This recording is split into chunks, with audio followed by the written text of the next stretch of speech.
What's up, guys? We're back once again here in Northwest Lanes, and we've got the third ball in a series of 4 for you this week that we're getting footage of, and we've got a unicorn for you next up.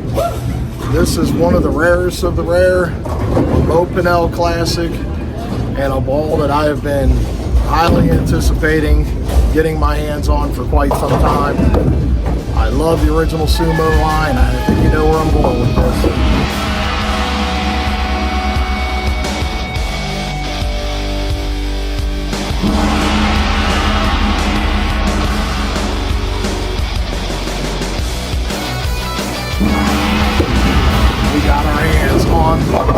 Some Purple Passion, folks.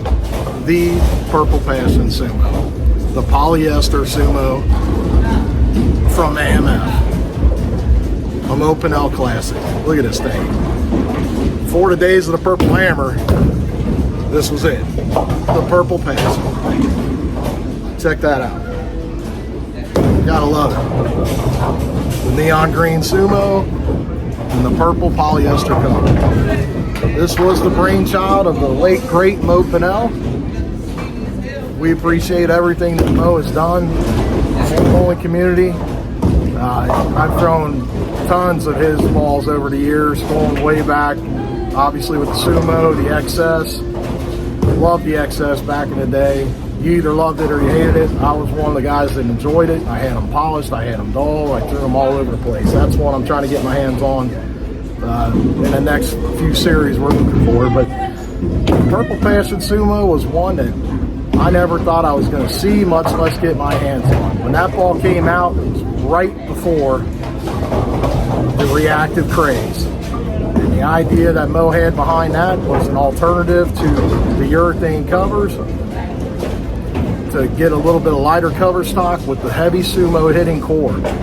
You get right up the lanes and use that power of that core to give them a different option on the lanes, on the burn. During the short oil era, you had to have an option for the later shifts and then the burn.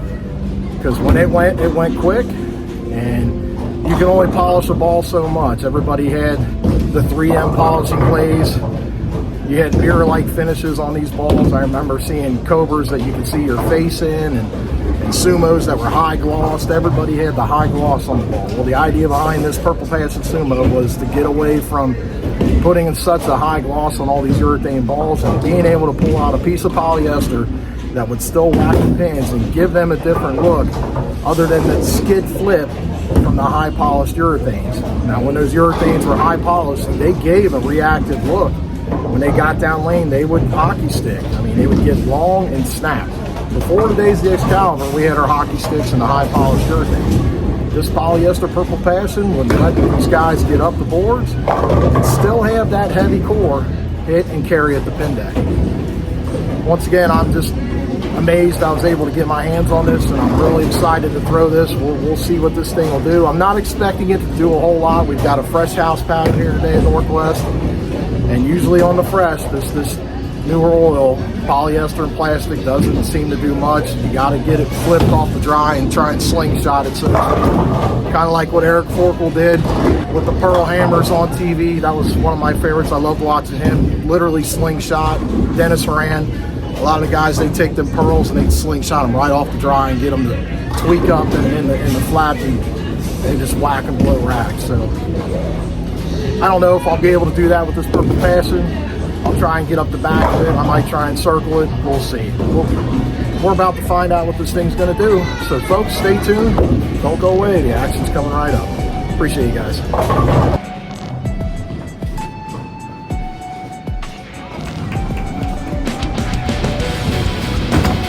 The AMF SUMO.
What's up, guys? We're back. We just got done grabbing footage of the Purple Passion Sumo from AMF, Mopinel Classic.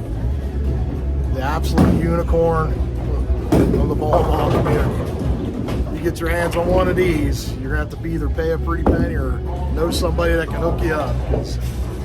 These are not easy to find these days. They are some rare commodity balls to get your hands on.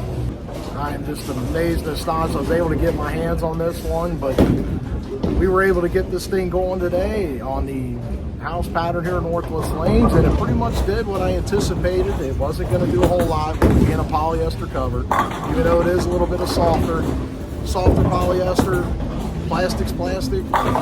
You've got some fresh oil out there, it's going to go long, so you're going to need some friction to get it started. With that big Sumo block, you definitely got to get it going. But once you get it going, it hits. You know, it didn't really do as much as I thought it was going to do once it flipped up. I was hoping it was going to be a little bit more aggressive off the dry, but that polyester really labored to get going at all, if anything. But once I got that core going and kind of kept it on line, played really direct with it, you could see where the core took over when it got to the pins, and it continued to drive through the pin deck. The ball went straight through. There were a couple times where you could see where the polyester was laboring in the pin deck, and you got a couple half hits and some off left to right pin deck shots and whatnot. But you know, wasn't able to circle the lane with it. I wasn't expecting to be able to in the first place. I was hoping to have maybe a little bit of a belly with it, but you know, it is what it is. It's polyester. It's an OG from the early 90s, and you know, it was just fun to get this thing out here. I think on a heavy burn, it might not be a bad option. There's probably some other options out there that I'd probably go to, but this thing was probably more of a, you know, a decorative piece at this point in time. Definitely a collectible. I'd just be afraid to throw this thing because you just can't find them these days. It just, you know, I was tentative, trying to get carried away throwing this thing today. I just don't want to tear it up. The ball's too nice, and Chris and Teresa at Bowler's Edge did an amazing job resurrecting that ball. It's a beaut. I love the purple pearl in it, and the green logo, the neon green. It just really pops with the green vise, you know, grips and sleeve. It really looks good. So this will be a definite piece that somebody would like to collect and hang on to for generations to come. So, but it's really neat to see how also when they drilled it out, the neon green in the core for the Sumo block, it was neon green inside. I mean, I don't know if you can see that. When you're going in, obviously you can see the slug, but once you get deep into the core, it's neon green. You can see the grips, but inside it's neon green. Now they got the vice slug, but inside it's neon green as well. That's kind of neat little insider tip on that one. You know, they went with the same neon green for the core as they did for the label, which is something Mopinel was always on the cusp and the verge of everything when when he was, designing these balls, it was something neat. They had a little bit of a scent to it. Before the days of the storm, that ball's got a little bit of a scent to it. A lot of people don't really talk about that. There's a little bit of a flowery scent to that ball in the core.